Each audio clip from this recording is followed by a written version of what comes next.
ময়দা,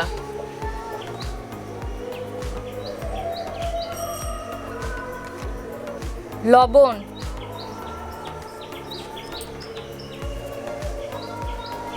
সাদা তেল,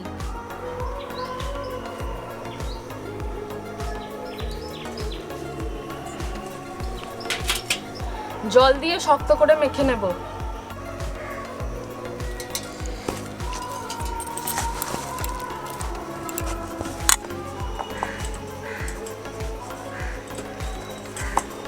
বন্ধুরা, আজ আমরা যেটা বানাবো সেটা হচ্ছে খুব মজাদার একটা টিফিন। এটা সকাল সন্ধ্যা যে কোনো সময়ই খুব কম সময়ের মধ্যে বাড়িতে বানিয়েই খাওয়া যায়। ডোটা আমার তৈরি হয়ে গেছে, একটু শক্ত হয়েছে, শক্ত করেই মাখছি। এখন এটাকে 10 মিনিট ঢাকা দিয়ে রেখে দেবো। এই মজার নাস্তাটা বানানোর জন্য এখানে কিছু সবজি নিয়েছি। সবজিগুলো এবার কেটে নেব।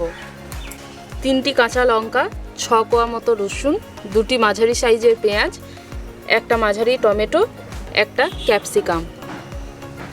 রসুন কুচি করে নেব।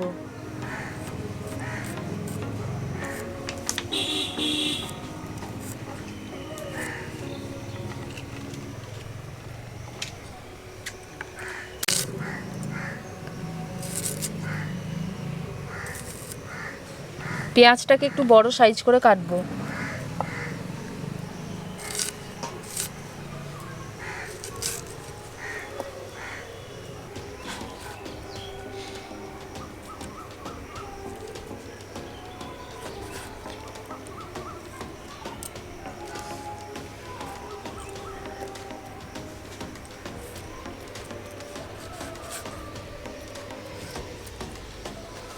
ক্যাপসিকাম কুচি করে নেব।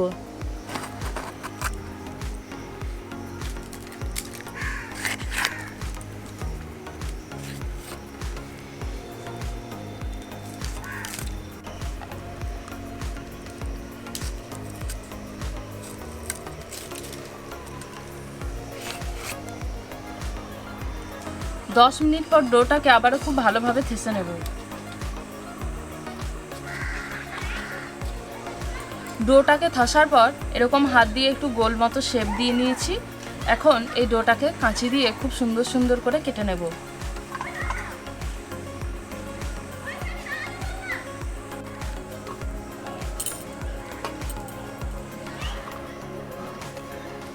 খুব বেশি ছোট করব না, খুব বেশি বড়ও করব না।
ডোটা মাখানোর সময় মনে রাখতে হবে ডোটা যাতে একটু শক্তভাবে মাখানো হয়।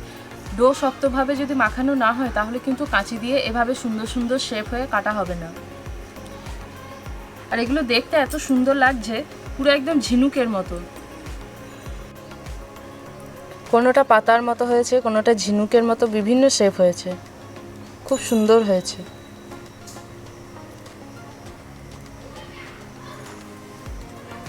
এবার কড়াই বসিয়ে নিয়েছি, কড়াইয়ের মধ্যে দিয়ে দেবো জল।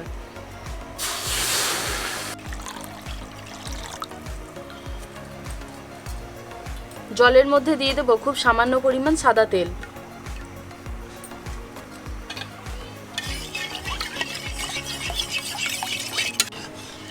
জলের মধ্যে তেলটা দেওয়ার পর তেলটাকে খুব ভালোভাবে জলের সাথে মিশিয়ে দিতে হবে। এবার জলটাকে হালকা গরম করে নেব। জলটা হালকা গরম হয়ে গেছে। এখন এই ডোয়ের থেকে কেটে রাখা ছোট্ট ছোট্ট সুন্দর সুন্দর পিসগুলো আমি এই গরম জলের মধ্যে দিয়ে দেব।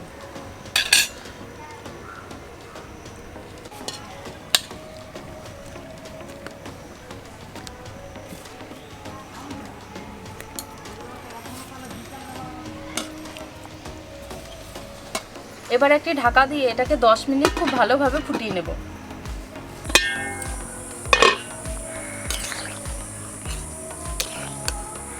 অনেকটাই ফুলে গেছে, আরও বেশ অনেকক্ষণ সিদ্ধ হবে, আর একটার সাথে কিন্তু আরেকটা লেগে নেই।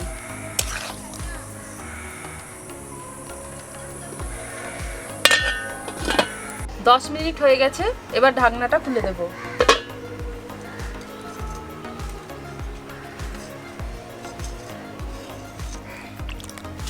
একদম ফুলে ডবল হয়ে গেছে। এবার এটাকে খুব ভালো করে জল ঝরিয়ে নামিয়ে নেব।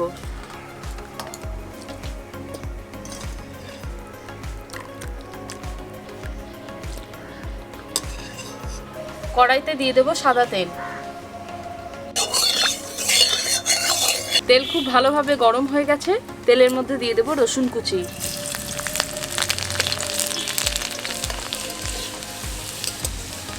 রসুনটা হালকা বাদামি করে ভেজে নেব। রসুন বাদামি হয়ে ভাজা হয়ে গেছে, দিয়ে দেব পেঁয়াজ কুচি।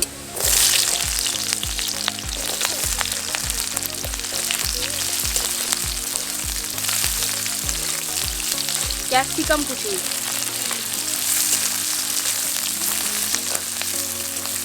ক্যাপসিকাম এবং পেঁয়াজটা যাতে খুব তাড়াতাড়ি নরম হয়ে যায় তার জন্য দিয়ে দেব খুব সামান্য পরিমাণ লবণ। আমি এখানে লবণটা খুব অল্প পরিমাণে ব্যবহার করলাম। পেঁয়াজ ক্যাপসিকাম খুব ভালোভাবে নেড়ে নেওয়ার পর এর মধ্যে দিয়ে দেব কাঁচা লঙ্কা কুচি।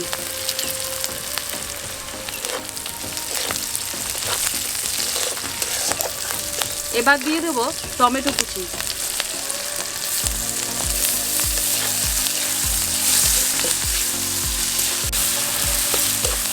সমস্তগুলোকে খুব ভালোভাবে নেড়ে নিয়েছি। টমেটোগুলো বেশ ভালোই নরম হয়ে গেছে। এখন এর মধ্যে দিয়ে দেব ময়দার যে অংশগুলো সিদ্ধ করে তুলে রেখেছিলাম সেগুলো।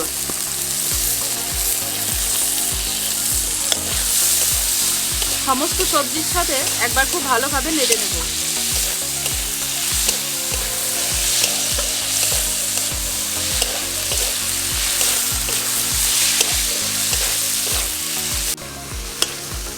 বন্ধুরা, এটা দেখেই বুঝতে পারছেন এত সুন্দর দেখতে লাগছে। একদম যেরকম পাস্তা হয় সেরকমই লাগছে, একদম হোমমেড পাস্তা। এখন এর মধ্যে দিয়ে দেব 2 টেবিল চামচ পরিমাণ টমেটো সস,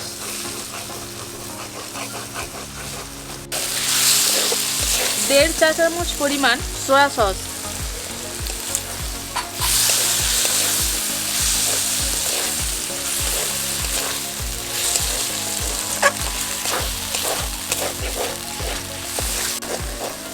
এখন এর মধ্যে দিয়ে দেব ম্যাগি মশলা, প্রায় 2 চা চামচ মতো ম্যাগি মশলা দিয়ে দিলাম। খুব ভালোভাবে সমস্ত উপকরণগুলো মিশিয়ে নেব।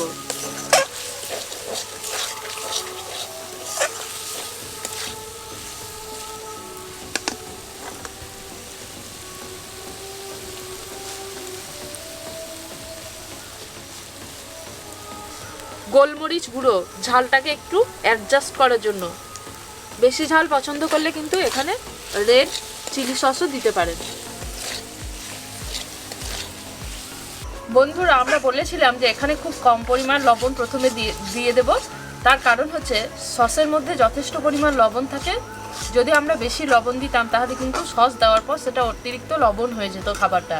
তাই একটু লবণ কম দিয়ে সস দেওয়ার পর লবণটাকে একটু অ্যাডজাস্ট করে নেব। সমস্ত কিছু উপকরণ খুব ভালোভাবে মেশানোর পর এটাকে নামিয়ে নেব। দেখুন কি সুন্দর এসেছে। আর এটা একটা খুব ভালো একটা টিফিন, খুব জলদি বানিয়ে নেওয়া যায়। আর বাচ্চা থেকে বড় সবারই ভীষণ পছন্দের। একদম হোমমেড তৈরি পাস্তা লাগছে।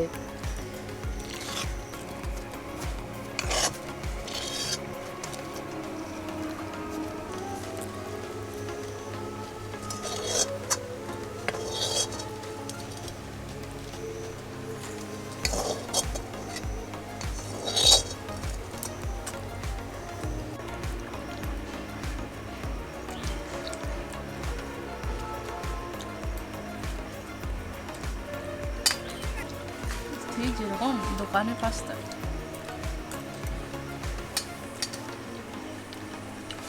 দারুণ লাগছে। বাড়িতে যে পাস্তা আমরা বানাই দোকান থেকে পাস্তা কিনে এনে, তার থেকেও সুন্দর লাগছে। বোঝাই যাচ্ছে না এটা ময়দার।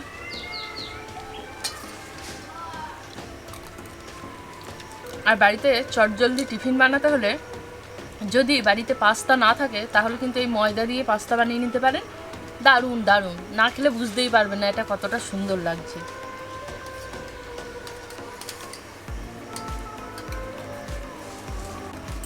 রেসিপি ইন ভিলেজ স্টাইলে আজকের ময়দার তৈরি হোমমেড পাস্তা আপনাদের কেমন লাগলো সেটা তো আমাদের জানাবেন।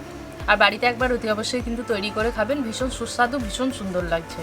আজকের ভিডিওটা আমরা এখানেই শেষ করছি। দেখা হচ্ছে পরের ভিডিওতে নতুন ধরনের একটা রেসিপি নিয়ে। আপনারা সবাই খুব ভালো থাকবেন, সুস্থ থাকবেন এবং আমাদের পাশে থাকবেন।